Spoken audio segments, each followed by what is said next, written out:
today we are reviewing the one and only Bass Tech Baits jig. So the first thing I always look on a jig is, does it have the right hook?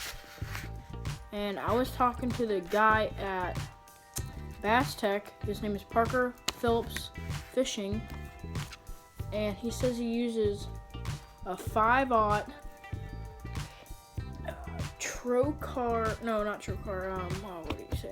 I think Gamakatsu or Mustad hook on this, on all of his jigs. So they're really sharp. They're really heavy duty. You're not gonna bend them out really easily.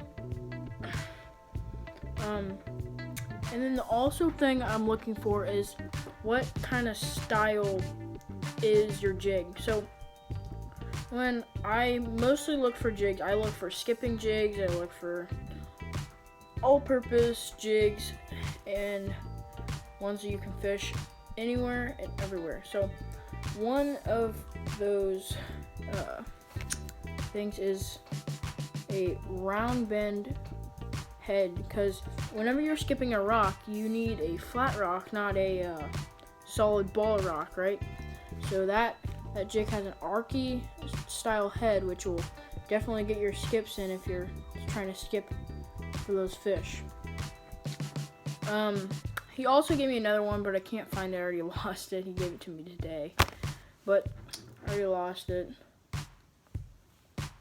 And the next thing I look for is the color of jig. So I usually like black and blue, green pumpkin, like more of a natural color baits, like maybe a white jig, not for like skipping, but like unless you're like swim jigging, like this jig right here. This is a 1/4 ounce swim jig,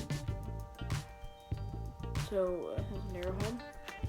That's basically all I use white jigs for. But either green pumpkin like this jig right here, or black and blue.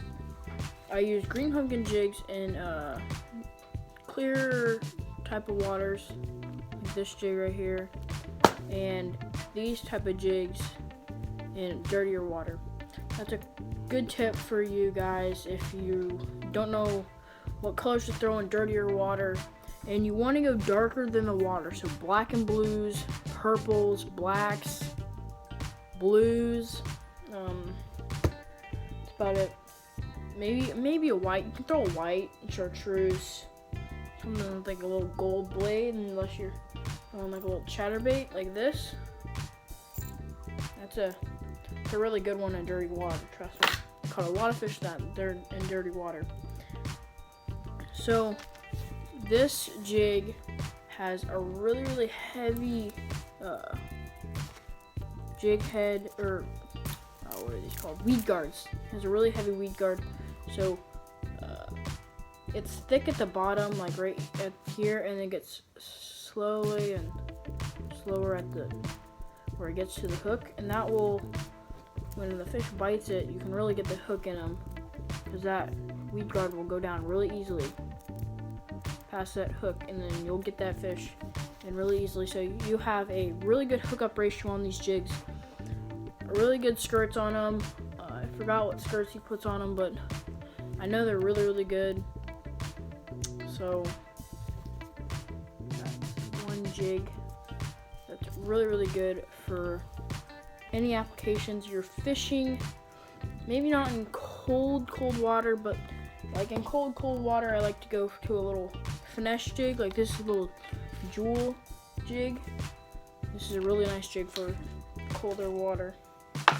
As you can see, it just got caught on my sweatshirt because it's really sticky, really sticky hook. Really good hook, honestly. What kind of rod I throw this in and where I throw them. So the rod I usually throw this on is a medium heavy, maybe like a 7.3-ish rod. That seems to work really well for the baits I like to, or the jigs like this one. This is a 5/16 or 5/8, I think. but very good jig for that kind of rod. I like a moderate or a fast action tip to my rod so I can really get those fish in fast, quick, and easy. I'll show you the rod I usually throw it on. Hold on.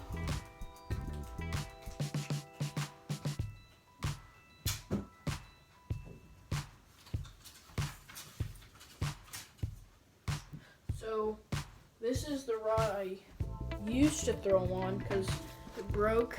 I just throw finesse jigs on here now, but I was throwing this one today. But this rod is a 7.2 medium heavy fast action tip rod, so you can really winch those fish in. I have 17-pound test fluorocarbon. 17-pound test because if you're flipping into those heavy cover to like wood, docks, rocks, anything like that, you really need that heavy line to get those fish out of those cover. And even in moss, I like to throw jigs in moss, especially swim jigs like this one, that one right there, because that head goes really nice through the water or through the moss. And yeah, so I paired this up with the Shimano Canon reel. I really recommend this reel. It's $100. It's not that much for a bait casting reel, but it is one of the best reels I own. By saying that, it doesn't get all clogged up in the reel. I've never had any problems with it. The only problem I had with it is to open the side up, the little lever broke, but you can still get your fingernail in it and get it out. It's fine. You can still get it open. And this reel is 7.2-to-1. I really like to, I don't know if this is like a fact or anything, but I like to say this is a 7.2 rod. I like to match the fast action reel. So like, say it's like a 7.3, I like to match it with a 7.3-to-1 gear ratio reel. If that makes any sense. I don't know why, just a habit.